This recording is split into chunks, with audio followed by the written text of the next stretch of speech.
தாமரை செடி வளர்க்குறதுக்குன்னு சொல்லிட்டு டப் வாங்கினது இப்போ ஒரு மினி பாண்டாகவே மாறிடுச்சு. ஃபிஷ் வேஸ்ட்லாம் ரொம்ப ஆகுதுன்னு சொல்லியிருந்தேன். அப்போ ப்ளக்கோ ஃபிஷ்லாம் வாங்கி போட சொல்லியிருந்தீங்க. ஸோ அது வந்து ஃபில்டர் இல்லாமல் இருக்குமா இல்லையான்னு சொல்லிட்டு எனக்கு தெரியல. ஸோ நான் வந்து நத்தை தான் வாங்கி விட்டுருந்தேன். கொஞ்ச நாள் விட்டு பார்த்துருந்தேன். ஆனால் ஃபிஷ் வேஸ்ட் எல்லாம் பார்த்தீங்கன்னா அப்படியே தான் இருந்துச்சு. ரிசர்ச் பண்ணதுக்கப்புறம் தான் தெரிஞ்சிச்சு எந்த மீனாக இருந்தாலும் சரி, எந்த நத்தையாக இருந்தாலும் சரி, ஃபிஷ் வேஸ்ட்டை சாப்பிடாது, டேங்க்கில் இருக்கிற அல்கே ஃபார்ம் ஆகும் இல்லையா, ஸோ அதை தான் சாப்பிடும். ஏற்கனவே வாங்கி விட்டதெல்லாம் ஆரஞ்சு கலராக வாங்கி விட்டுருந்தோம். கொஞ்சம் கலர்ஃபுல்லாக இருக்கட்டுமேன்னு சொல்லிட்டு கொஞ்சம் வித்தியாசமாக வந்து மீன் வாங்கி விட்டுருந்தோம். அப்புறம் இன்னொரு நாள் போயிருந்தப்போ இந்த பிளாக் மோலி தான் வாங்கி விட்டுருந்தோம். கொஞ்சம் பெருசாகவும் இருந்துச்சு, கொஞ்சம் கலர்ஃபுல்லாகவும் இருக்கும்னு சொல்லிட்டு வாங்கி விட்டுருந்தோம். 2வது தடவை வாங்கி விட்டுருந்த கப்பியில் ஃபிஷ் வந்து குட்டி போட்டிருந்துச்சு.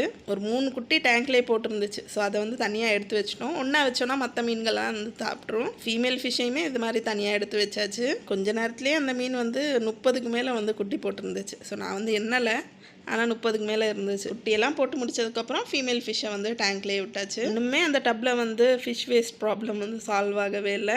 ஸோ இந்த மாதிரி கல் போட்டால் கொஞ்சம் ரிசல்ட் நல்லாயிருக்கும்னு நினச்சிட்டு கல் வந்து வாங்கி வச்சுருந்தேன். கல்லை நல்லா 4-5 வாட்டி வாஷ் பண்ணிவிட்டு அதுக்கப்புறமா வெயிலில் நல்லா காய வச்சுட்டு தான் டப்பில் வந்து சேர்த்துருந்தேன். கல் சேர்த்ததுக்கப்புறம் டப்புக்கு ஒரு புது லுக்கே கிடச்சிருச்சு. தண்ணியெல்லாம் மாற்றி ஃபிஷ்ஷை வந்து டெம்பரேச்சர் செட் பண்ணி டப்பில் விட்டாச்சு. கல் போட்டதுக்கப்புறம் ஃபிஷ் வேஸ்ட் போட்டாலுமே வந்து அவ்வளோவா தெரியலை. அது கல்லிலே வந்து செட்டில் டவுன் ஆயிடுது.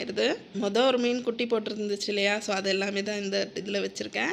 அடுத்த நாளே இன்னொரு மீனுமே வந்து ஒரு 10-15 கிட்ட வந்து குட்டி போட்டிருந்துச்சு. இந்த குட்டி மீன் எல்லாத்தையுமே பெரிய மீனோட சேர்க்கக்கூடாது, தனியாக தான் வந்து வச்சுருக்கணும். சைஸ் கொஞ்சம் பெருசாகிடுச்சுன்னா அதுக்கப்புறம் இது கூடவே சேர்த்துக்கலாம். கல் போட்டதுக்கப்புறம் தான் ஒரு பாண்ட் லுக்கே வந்துச்சு. ஸோ மீன்லாம் ஸ்விம் பண்ணுறதுக்கு பார்க்குறதுக்கே அழகாக இருந்துச்சு. இப்போது மீனெல்லாம் ரொம்ப ஃப்ரெண்ட்லி ஆயிடுச்சு. நம்ம கை வச்சா கை மேலே வந்துட்டு போகுது. இதை தெரியாமல் பிள்ளைங்கள்ட்ட சொல்லிட்டேன். அவங்கள்ட்ட சொன்னது தான் சரி, எப்போ பார்த்தாலும் கையை வந்து இப்போ மீனுக்குள்ளே தான் விட்டுக்கிட்டு இருக்காங்க. ஆனால் இந்த பாண்ட் செட்டப் வச்சதுலேருந்து பிள்ளைங்களுக்கு ஒரு டைம் பாஸ் மாதிரி ஆயிடுச்சு. ஒரு 10-15 நிமிஷம் இங்கேயே உட்காந்து வந்து பார்த்துக்கிட்டு இருப்பாங்க.